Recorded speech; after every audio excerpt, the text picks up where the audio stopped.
إنذار أول لكريستيانو رونالدو المسيحي بسبب حركة غير أخلاقية في الملعب أثناء مباراة النصر السعودي.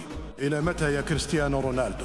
ابنائي معجبون بك في السوشيال ميديا وأنت لا تبالي. احترم ثقافة المسلمين فضلا وليس أمرا. أنت هو الأسطورة البرتغالية كريستيانو رونالدو وليس ميسي. أثارت حركة غير أخلاقية من كريستيانو رونالدو قائد نادي النصر السعودي جدلا واسعا في الأوساط الرياضية السعودية والعالمية، وتحديدا عقب مباراة فريقه ضد نادي الشباب في فبراير 2024. وتكررت استفزازات مماثلة في مايو 2026. تفاصيل الواقعة فبراير 2024.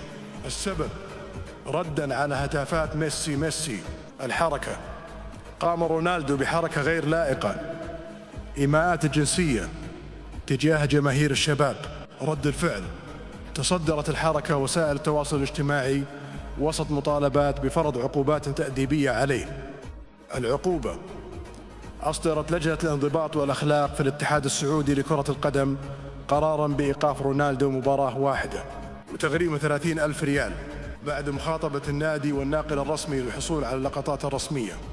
تبرير رونالدو: ذكرت تقارير أن رونالدو حاول تبرير تصرفه أمام لجنة الانضباط بأنه ليس مشيناً واعتدنا عليه في أوروبا، كما ندين بأشد العبارات كل ما يمس أبناءنا من سوء من حركات الغير عادية عندنا